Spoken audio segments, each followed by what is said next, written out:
Y nada, a ver dónde está. Mira, Víctor ya está aquí, está colocando ya su presentación, ¿vale? Aprovecho, mira dónde está. Aprovecho rápidamente para decir que por favor escaneéis el código este QR de la asistencia si no lo habéis hecho ya, ¿vale? Para poder llevar un control de la asistencia y demás. Mira, bueno, creo que ya estamos se está cargando el PDF y tal.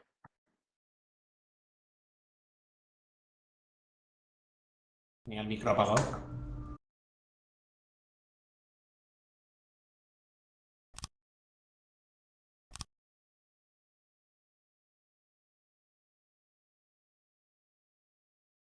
Uy. Adelante.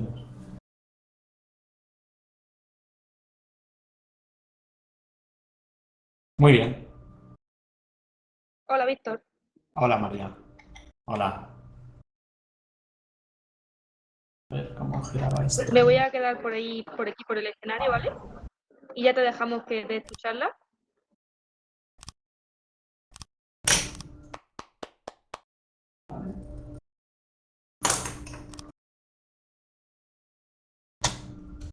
Estoy colocando, ¿eh? Estoy preparando cosas porque es un poco complicado este escenario virtual, aunque lo habéis hecho con muchísimo cariño y mucha profesionalidad. Para los que nos estrenamos con esto es difícil. Vale. Bien, se ve todo, ¿no? Me imagino que se ve la cámara, porque yo no la veo, y la presentación creo que también. Voy a mirar, a ver. Sí, parece que se ve bien. Esto también. Vale, estupendo.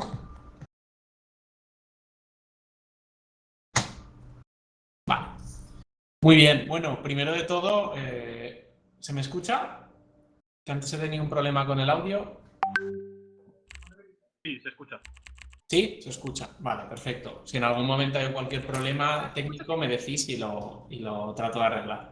Bueno, primero de todo quería dar las gracias a toda la organización por haberme permitido el hablar en el Encuentro Nacional de Estudiantes de Matemáticas. Es para mí un grandísimo placer, la verdad, poder comentar cosas aquí delante de tanto estudiante de matemáticas y que me encanta, vamos. Y de lo que voy a hablar yo hoy es, bueno, vamos a dar un pequeño paseo por el sistema solar a través de la geometría. Esto es de lo que voy a hablar. Y antes de nada, quería comentaros cuáles son las dos referencias que he utilizado para esta charla. Y son, espero que se vean, ahora igual tenéis que mirar la pantalla en la que se me ve a mí, son este libro archifamoso, que es la Enciclopedia de Cosmos de Carl Sagan, cuya primera edición creo que es del año 82, que es conocidísimo, y luego otro libro un poco más desconocido que es chulísimo, que es este de aquí, el primer tomo de la Biblioteca del Universo de Isaac Asimov. Este es un libro del año 66 de Asimov, que además de escribir ciencia ficción, también escribía muchas cosas del universo. Hizo una pequeña enciclopedia. Este libro no tiene ningún desperdicio. Entonces, estos dos son las fuentes principales en las que me he basado para la charla, ¿vale? Bueno, y me vais a permitir que empiece contando una historia. Y la historia es la siguiente. Corría el año 1990 y tras 13 años de misión, la sonda Voyager 1 acababa de sobrepasar la órbita de Neptuno. Las sondas Voyager en el año 90 ya habían superado con creces su tiempo de vida útil. En ese momento, Carl Sagan hizo una sugerencia muy loca a la NASA y les convenció de que giraran la Voyager 1, que ya había pasado Neptuno, para que en su viaje a los confines del sistema solar echara un último vistazo para hacer la foto más lejana que jamás se ha hecho de nuestro hogar. Esta foto. Mira ese punto. Ese punto. Eso es aquí. Eso es nuestro hogar. En él, todos los que amas, todos los que conoces, todos de los que alguna vez has oído hablar. Cada ser humano que ha existido ha vivido su vida ahí. La suma de todas nuestras alegrías y sufrimientos. Miles de religiones seguras de sí mismas, ideologías y doctrinas económicas. cada cazador y recolector, cada héroe y cobarde, cada creador y destructor de civilizaciones, cada rey y campesino, cada joven pareja enamorada, cada madre, padre y niño esperanzado, cada inventor y explorador, cada maestro, cada político corrupto, cada superestrella, cada líder supremo, cada santo y cada pecador en la historia de nuestra especie dio su vida ahí, en una mota de polvo suspendida en un rayo de sol. Esto no lo he escrito yo. Esto es parte del discurso Un punto azul pálido de Carl Sagan. Y me juego el cuello a que os ha hecho sentir súper pequeños a todos, ¿verdad? Esto es así por una sencilla razón, y es que la astronomía es una grandísima formadora de humildad, y esto pasa solo por el mero hecho de que el universo es un sitio absolutamente enorme. Enorme.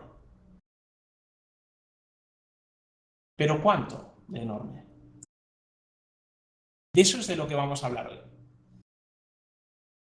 De hecho, no voy a tratar de abarcar los tamaños del universo, nos vamos a restringir a nuestro vecindario más cercano. Y la idea de esta charla es la siguiente, es llegar a ver cuál es la distancia al Sol y a la Luna. Y para ello lo haremos solo utilizando geometría. Cuidado que esta pregunta, aparentemente estúpida, es muy difícil. Es muy difícil. Cuando yo miro al firmamento y veo el Sol o veo la Luna, yo puedo más o menos saber cuál es el tamaño aparente que tienen, pero no sé cuál es el valor absoluto ni la distancia a la que están. Imaginaros un día que tratáis de saber a qué distancia está una nube. Es un problema complicado, no es sencillo de responder. Pues hoy vamos a tratar de dar respuesta a esto. Bueno, y para ello voy a pasar por dos hitos históricos. El primero, lo que es la medición de la Tierra, y el segundo, lo que es ya la medición del tamaño y las distancias al Sol y a la Luna. La medición de la Tierra conlleva algunas dificultades, y la primera dificultad que tiene es que por el mero hecho de que nosotros nos encontramos sobre ella, solo la podemos ver localmente, no de forma global. Por lo tanto, su forma global se nos antoja difícil de conocer cuál es, ¿vale? No podemos, yo miro a la Luna y sé claramente que tiene forma de esfera, pero como la Tierra no la podemos ver en principio, globalmente, pues no sabemos qué forma tiene. Ahí. Bueno, pues históricamente, para las civilizaciones prehelénicas antes de los griegos, la Tierra era plana. La verdad es que los experimentos que podemos hacer de nuestra vida cotidiana es lo que nos dicen. Salvo pequeñas deformaciones en el terreno, que puede ser por montañas o valles, la verdad es que la experiencia es lo que nos dice, que la Tierra es plana. Algunos griegos fueron un poco más allá, y Hecateo ya en el siglo VI, aparte de decir que era plana, nos decía que, bueno, los griegos tenían un gran concepto de la simetría y ya le daban algún tipo de forma con muchas simetrías, que era forma de disco. Es plana con forma de disco, donde tenemos un océano alrededor de la Tierra que rodea toda la Tierra, y el mar Mediterráneo es como una especie de lengua que se mete desde el extremo del océano hasta el centro, donde por supuesto en el centro de la Tierra estaba Atenas, claro. Esto arroja algunos problemas. ¿Qué pasa con el agua? ¿No se va por el borde o qué? ¿Y dónde están las estrellas? ¿Dónde las situamos en este modelo? Entonces aquí aparece el modelo que se llama bola de nieve, o el modelo cúpula, que es el que adoptan muchos de los tierraplanistas hoy en día. Es una tierra en forma de disco, con el mar rodeándolo alrededor, y hay una cúpula externa, que es la que cierra el mar y hace que no se vierta el agua. Y las estrellas y los distintos objetos del firmamento están sobre la cúpula y se mueven sobre ella. En un primer momento, para que quepan las montañas y demás desniveles del terreno, se planteó que esta cúpula tenía el equivalente a una altura de unos entre 8 y 12 kilómetros. Y eso era el universo, algo que medía unos 12 kilómetros de alto, no más. El modelo cúpula tiene algunos problemas, algunos evidentes, pero hay uno muy curioso que es el siguiente, que cuando uno se mueve en dirección norte, pues va viendo que lo que ocurre realmente es que yo me muevo en dirección norte y en el norte, en el firmamento, aparecen nuevas estrellas y en el sur desaparecen. A medida que yo me muevo hacia el norte, en el horizonte aparecen en dirección norte nuevas estrellas. Esto el modelo cúpula no lo puede explicar. El modelo cúpula lo único que permitiría explicar es que si yo me muevo hacia el norte o en cualquier dirección, veo exactamente los mismos objetos en el firmamento, pero quizás se podrían mover un poco debido a la perspectiva, pero no podrían aparecer nuevos objetos en el firmamento. La única explicación de que yo me mueva en dirección norte y aparezcan nuevas estrellas en el horizonte, en el norte, o si me muevo en dirección sur, que aparezcan nuevas estrellas en dirección sur en el horizonte, es que existe algún tipo de curvatura. La curvatura este-oeste, que también existe, en principio quedó eclipsada por el mero hecho de la rotación de la Tierra, ¿vale? Entonces, Anaximandro, ya a mitad del siglo VI, propone que la forma de la Tierra es cilíndrica, donde la curvatura aparece en dirección norte-sur. Es una primera idea, fue el primer autor que se conoce que propuso una forma distinta de la plana. Claro, el que tenga curvatura en unas direcciones sí y en otras no es un poco extraño, y a los griegos esto yo creo que no les cuadraba mucho. Y Filolao ya casi 100 años después, a mitad del siglo V, lo que hace es proponer como modelo teórico que la Tierra tiene forma de esfera, que tiene curvatura no solo en norte-sur, sino también en este-oeste y la misma curvatura. Vamos. Bien, es una idea un poco loca en el momento, pero resulta que Aristóteles ya en el siglo siguiente, en el siglo IV, lo que hace es coger todos los fenómenos que se conocen hasta la época que involucraban a la forma y tamaño de la Tierra, y lo que hace es suponer que la forma de la Tierra es esférica, y utilizando la única idea de que la gravedad no es una dirección que señala hacia abajo, sino hacia el centro de la Tierra, se da cuenta de que todos los fenómenos cuadran con este modelo. Desde entonces, desde el siglo IV a.C., ningún griego culto ponía en entredicho la forma esférica de la Tierra, porque cuadraba tanto que incluso en ausencia de experimentación, de que se hubiera dado la vuelta a la Tierra, que tardaría en llegar, de que hubiera fotos externas que pudieran permitirnos ver globalmente la Tierra, desde entonces cuadraba todo tanto que todo griego culto lo tenía como un dogma de fe. Pero un hombre fue más allá. Eratóstenes, ¿vale? Que me imagino que os sonará porque el experimento de Eratóstenes es famosísimo. Una vez que teníamos la forma de la Tierra, Eratóstenes se planteó medirla. Eratóstenes fue un griego culto del siglo que vivió en el siglo III antes de Cristo, y como buen griego culto cultivó todos los palos que se podían cultivar en Grecia, desde poesía, teatro, matemáticas, geometría, astronomía, y llegó a ser el director de la majestuosa Biblioteca de Alejandría. Y fue, según se cree, en esa biblioteca donde se encontró unos papiros de un puesto de avanzada de la ciudad de Siena, actual ciudad de Asuán, que se encuentra en Egipto. Y en uno de estos papiros se encontró la siguiente escritura. Y era que en el solsticio de verano, 21 de junio, a mediodía los objetos no arrojaban sombra en Siena. Esto lo que le venía a decir es que en ese momento de ese día, justamente en Siena, los habitantes de Siena tenían el sol en el cenit, en el punto más alto. Bien, en principio este detalle podría pasar desapercibido para cualquier hijo de vecino, pero no para el curioso Eratóstenes, que decidió llevar a cabo el mismo experimento, pero en lugar de en Siena, en Alejandría. Y lo que obtuvo fue lo siguiente. Bueno, los dibujos, tenía unos dibujos súper chulos hechos ahí con látex y demás, pero quedaban demasiado formales y al final los he hecho todos a mano, ¿vale? Espero que se entiendan bien. Si alguna cosa, igual han quedado demasiado informales ahora, pero espero que se entiendan bien. La idea del experimento de Eratóstenes era el siguiente, ¿vale? Tenemos, a ver, creo que podía apuntar. Ah, claro, tengo que mirar la pantalla un segundo. Bueno, tenemos aquí Siena, que en el solsticio de verano le caen los rayos totalmente verticales, ¿vale? Digamos que los objetos no arrojan sombra. Sin embargo, Eratóstenes lo que hace en Alejandría, mirando un obelisco, ve que los rayos de sol, que vienen paralelos, sí que hacen cierta sombra, ¿vale? ¿Por qué? Pues porque el Sol no está totalmente vertical. En ese momento de ese día, el Sol no se encuentra justamente sobre el cenit, sino que está ligeramente inclinado sobre la vertical. Es capaz de medir cuál es esta inclinación, que es de unos 7,2 grados, y como buen griego culto que es, de lo que sabe, es que dos rectas, ahora estoy mirando el dibujo de abajo, ¿vale? Dos rectas paralelas, que serían R y S, que serían los rayos del Sol, cortadas por una secante, nos aparecen unos ángulos ahí, que son delta y gamma, que son lo que se conocen como alternos internos. Y entre otras cosas, tienen exactamente el mismo valor, ¿vale?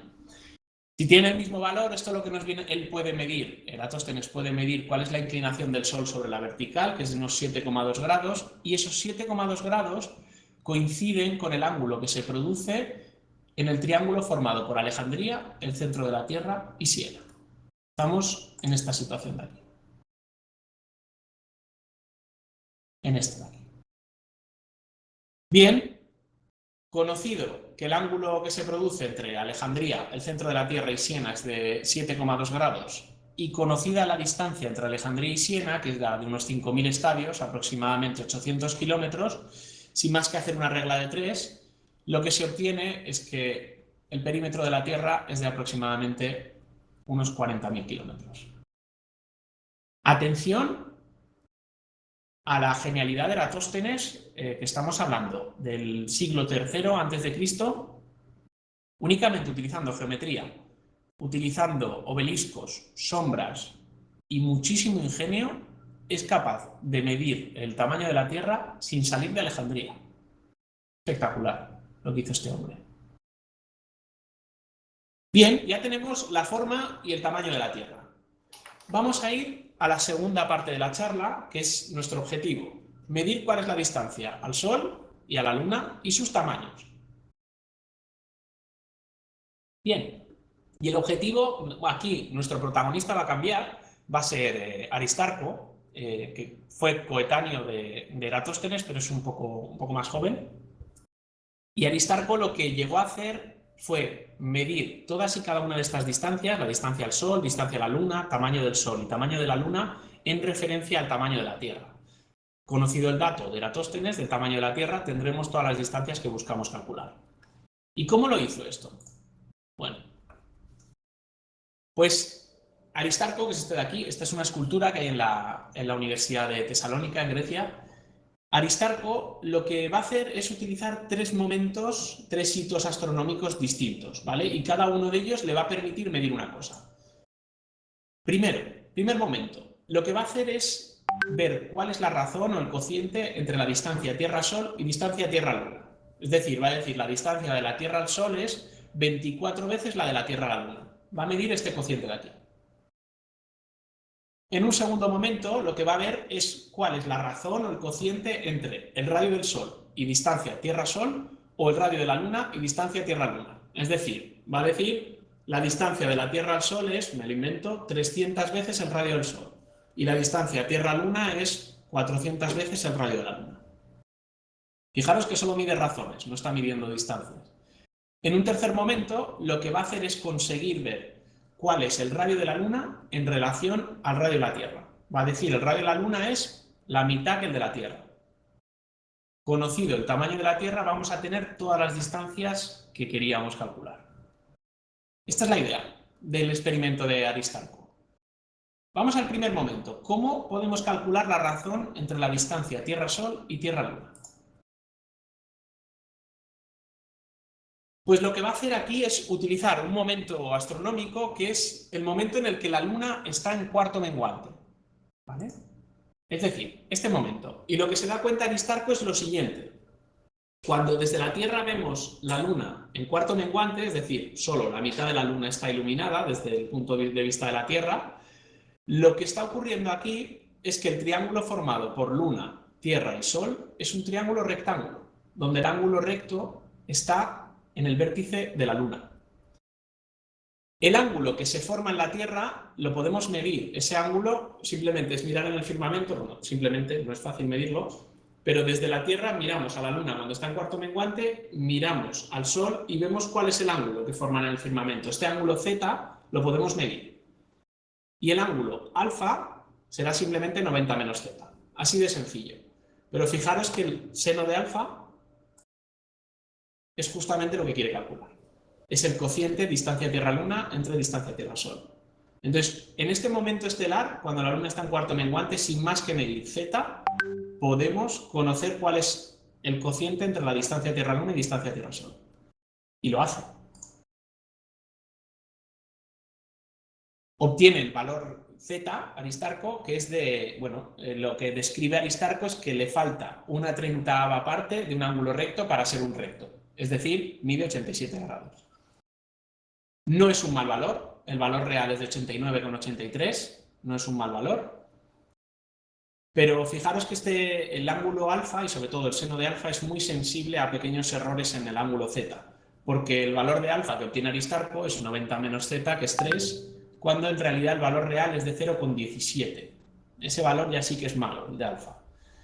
Entonces el seno de alfa, que es justamente el cociente distancia Tierra-Luna, distancia Tierra-Sol, Aristarco obtiene que es aproximadamente 1 partido 19, cuando en realidad es 1 partido 300 y pico. Esto lo que le dice Aristarco es que la distancia de Tierra a Sol es 19 veces la distancia de la Tierra a la Luna. Bueno, este es el único error que comete Aristarco. La medición del ángulo Z que lo mide un poco mal, ¿vale? Todo lo demás, bueno, conceptualmente es perfecto, pero todo el experimento es suyo, pero comete algunos errores en las mediciones. Bien. Entonces, fijaros, ya tenemos cuánto más lejos está el Sol que la Luna. Siguiente idea. Vamos a ver cuál es el cociente entre los radios de estos objetos y la distancia en la que están. Para ello vamos a echar mano de otro momento estelar, que es un eclipse de Sol. Un eclipse de Sol, lo recuerdo, es el momento en el cual se alinean Tierra, Sol y Luna, y la Luna está entre el Sol y la Tierra. Entonces la sombra producida por la Luna llega a la Tierra y hay una zona de la Tierra en que dejamos de ver el Sol. Bien, entonces en un eclipse de Sol una cosa que se puede ver es que el tamaño aparente de Sol y Luna, es decir, el tamaño que ocupan en el firmamento, es prácticamente el mismo. Coincide casi a la perfección, ¿vale? Bueno, he hecho aquí este dibujo a ver si se entiende. Lo azul es la Tierra, lo negro es la Luna y lo amarillo es el Sol. Y bueno, en la Tierra he puesto un ojo, le he puesto unas pestañitas, ahí, tratando de, bueno, de ahí es de donde estamos mirando, ¿no? Y entonces podemos ver que el tamaño aparente, cómo se ve la Luna desde la Tierra, vendría dado por ese ángulo beta de ahí. Y es prácticamente igual que el del Sol. Se puede suponer sin problema que es el mismo, el del Sol. ¿Vale? Ahora, fijaros, ese triángulo que está un poco más marcado en la imagen de arriba, me lo llevo a la parte de abajo y lo giro. Y fijaros que el ángulo que nos aparece abajo a la izquierda es beta medios, y en la hipotenusa de ese ángulo rectángulo tenemos la distancia Tierra-Luna y la distancia Tierra-Sol. Y en vertical lo que tenemos son ni más ni menos que los radios de la Luna y del radio del Sol. Fijaros que el ángulo beta lo podemos medir, ¿vale? Experimentalmente, que es el ángulo que ocupa la Luna en el firmamento, esencialmente. Divido ese ángulo entre 2. El seno de ese ángulo no es otra cosa que el cociente entre los radios de la Luna y distancia Tierra-Luna o el del Sol y distancia Tierra-Sol. ¿Vale? Pues sin más que medir el tamaño aparente de la Luna o del Sol, en el firmamento ya tenemos estos cocientes también. Muy bien. ¿Qué valor obtiene Aristarco para beta? Pues medio grado aproximadamente. El valor real es de unos 0,53. Esto lo que nos viene a decir es que el seno de beta medios para Aristarco es 1 partido 115. ¿Qué le dice esto? Pues que la distancia de la Tierra a la Luna es aproximadamente 115 veces el radio de la Luna. Y lo mismo para el Sol. Este valor es bastante bueno. Bastante bueno. Y vamos al tercer hito. El tercer hito es el siguiente. Lo que trata de hacer es ver qué relación hay entre el radio de la Luna y el de la Tierra. Fijaros que ahora tenemos, con los dos hitos anteriores, tenemos todos los cocientes y todas las relaciones que hay entre el radio de la Luna, radio del Sol, distancia Tierra-Luna y distancia Tierra-Sol. Me hace falta alguno de estos datos compararlos con el radio de la Tierra. Y esto es lo que hace aquí. Va a ver cuál es el radio de la Luna en términos del de la Tierra. Cuidado que aquí vienen curvas. Y para esto lo que hace es echar mano de un eclipse de Luna, y de lo que se da cuenta es que es capaz de comparar el radio de la Luna con el de la Tierra utilizando un objeto intermedio, que este objeto intermedio sería el radio del cono de sombra producido por la Tierra en un eclipse de Luna. Un eclipse de luna es un momento estelar en el cual tenemos alineados Sol, Tierra y Luna con la Luna en medio. Entonces la sombra de la Tierra eclipsa totalmente la Luna, ¿vale? Entonces lo que va a hacer es, voy a comparar el radio de la Luna con el de la Tierra utilizando primero el radio del cono de sombra. Esta es la idea de Aristarco y lo hace bastante bien. Bueno, esta sería la idea. El dibujo tenemos el Sol a la izquierda, la Tierra en medio y la Luna a la derecha. Y lo que va a hacer es comparar el radio de la Luna con el RC, que es el radio del cono de sombra a la distancia de la Luna. Vamos. ¿Y cómo mide el cono de sombra? Pues lo primero, para medir el cono de sombra en términos del radio de la Luna, lo que hace es ver, bueno, la Luna a lo largo de un eclipse de Luna pasa por distintos momentos. Un momento que he llamado 1, en el cual la Luna va a empezar a entrar en la sombra, pero no ha entrado todavía. Un momento 2, en el cual la Luna ha entrado completamente en la sombra. Y un momento 3, en el cual la Luna empieza a salir de la sombra. Fijaros que si medimos el tiempo que pasa de 1 a 2, en ese tiempo la distancia recorrida por la Luna ha sido justamente su diámetro. Y si medimos el tiempo que se tarda de 1 a 3, en ese tiempo la distancia recorrida por la Luna ha sido el diámetro del cono de sombra. Yo puedo medir el tiempo que pasa de 1 a 2 y el que pasa de 1 a 3. Hago el cociente y esto es justamente el cociente entre los diámetros del cono de sombra y el diámetro de la Luna, o lo que es lo mismo, el cociente entre el radio del cono de sombra y el radio de la Luna. Este número n lo puedo calcular, y Aristarco lo calcula, obteniendo que es 2. En realidad es de 2,7, porque el eclipse tiene que ser un eclipse muy especial para que salga bien, ¿vale? Tiene que ser un eclipse máximo, en el cual la Luna pasa por el centro del cono de sombra.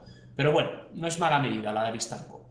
Lo que viene a decir esto, el experimento que hizo Aristarco, es que bueno, el tamaño del cono de sombra es el doble que el de la Luna. Vale, ya tenemos el tamaño de la Luna respecto al cono de sombra. Me hace falta ver ahora cuál es el tamaño del cono de sombra respecto al de la Tierra. Y ya podré comparar radio de la Tierra con el de la Luna. Y eso es lo que vamos a hacer ahora. Y aquí es donde entra la geometría bien pura y dura. Se puede hacer una primera aproximación, que es entender que el radio del cono de sombra es igual que el radio de la Tierra. Sería suponer que el Sol está muy lejos, que los rayos de Sol vienen paralelos y entonces el radio del cono es igual que el radio de la Tierra. No es una mala aproximación, pero cuando el experimento que está tratando de hacer Aristarco es tratar de medir la distancia de la Tierra al Sol, suponer que el Sol está infinitamente lejos no es buena idea, ¿vale? Entonces, bueno, no es mala aproximación, pero es muy mejorable. Si suponemos esto, que el radio del cono de sombra es igual que el radio de la Tierra, esto nos viene a decir que el radio de la Luna es el radio de la Tierra entre ese número n, que Aristarco tenía como un 2, ¿vale? Pero bueno, esta aproximación no es muy buena, ¿vale? Hay una segunda aproximación que es mucho mejor, que es esta de aquí. Esta segunda aproximación lo que viene a hacer es, hay dos momentos aquí. Un momento 1 en el que la Luna está entre el Sol y la Tierra y un momento 2 en el que la Luna está a la derecha de la Tierra, ¿vale? Entonces lo que se puede suponer aquí es, el momento 1 es un eclipse de Sol. Como la magnitud aparente de Luna y Sol desde la Tierra es prácticamente la misma, esto viene a decir que la sombra producida en un eclipse de Sol, la sombra producida por la Luna, cuando llega a la Tierra se ha reducido casi a un punto. Es muy pequeña esa sombra, ¿vale? Entonces lo que se puede suponer es, vale, la sombra cuando toca a la Luna, bueno, la luz del Sol cuando toca a la Luna tiene justamente ese cono por diámetro, el diámetro de la Luna. Pero cuando llega a la Tierra se ha reducido a un punto. Es decir, en la distancia de la Luna a la Tierra, el cono de sombra se reduce justamente el tamaño de la Luna. Vale. Entonces ahora pensamos en un eclipse de Luna y la idea es la siguiente. Vale, en un eclipse de Luna la sombra producida por la Tierra, podemos suponer que en la distancia que va de la Tierra a la Luna, al punto 2, se ha reducido también el tamaño de la Luna. Es decir, la suposición es esta. Es que el radio del cono de sombra no es el radio de la Tierra, que era la aproximación 1, sino el radio de la Tierra menos el de la Luna. Esta aproximación es brutalmente buena, es muy buena, ¿vale? Aún así, Aristarco no hace aproximaciones, lo hace con los valores exactos.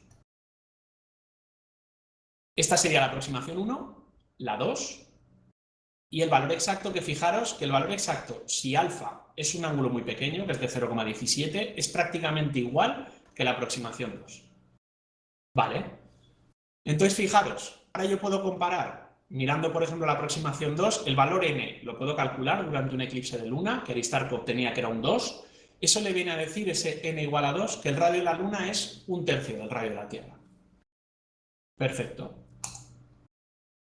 Pues conocido esto, lo que viene a obtener Aristarco es esencialmente que el radio de la Luna es 1/3 del radio de la Tierra. Fijaros que el real es aproximadamente 1/4. La distancia Tierra-Luna es unas 80 veces el radio de la Tierra, cuando en realidad es de unas 60. Y los valores para el Sol son muy malos únicamente por el pequeño fallo en el ángulo, en la medición del ángulo Z. Solo por eso, el planteamiento es perfecto. Si juntamos los valores de Aristarco con el valor del radio de la Tierra obtenido por Eratóstenes, lo que hacemos es obtener distancias reales, no razones, no cocientes entre distancias.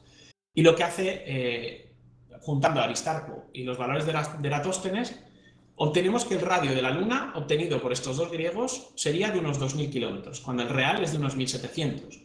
Cuidado, que estamos hablando de hace más de 2000 años, utilizando únicamente geometría y obeliscos, sombras y poco más. Y la distancia de la Tierra a la Luna, aproximadamente de medio millón de kilómetros, cuando el valor real es un poco inferior, no llega a los 400.000, pero es un valor muy bueno.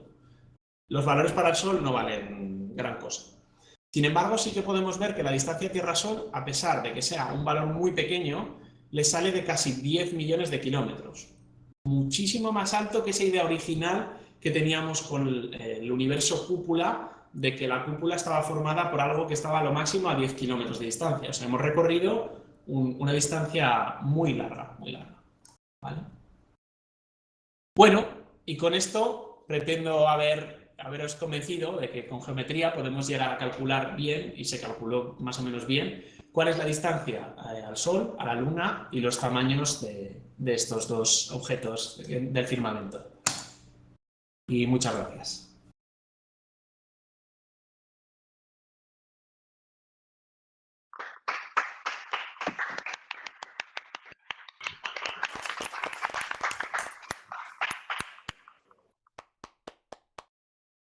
Muchas gracias, Víctor, por la charla. Sí. No sé si alguien quiere hacer alguna cuestión o, bueno. Hemos pensado que para el tema de las preguntas y demás, Vale. como vamos bastante justos de tiempo, ¿vale? Pues nuestra idea es que mediante la web nos hagan preguntas y tú las respondas por privado, y así pues están las respuestas ahí siempre presentes. Vale, pero por escrito, perfecto. si te parece bien. Sí, perfecto. Si me dejas un minuto, María, para hacer un poquitín de publicidad, ¿puedo? Si es rápido, sí. Es rapidísimo.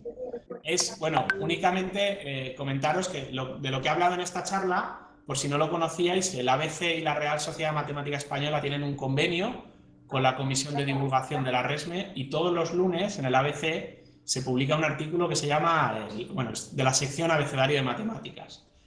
De lo que he hablado en esta charla son varios de los artículos que han salido publicados ahí y que se retomará en septiembre, por si escriben primeras espadas de la divulgación como Pedro Alegría, Fernando Blasco, Alfonso Población, por si no lo sabíais, que lo sepáis, todos los lunes en el ABC, ¿vale? Muchas gracias. Muchas gracias a ti por venir.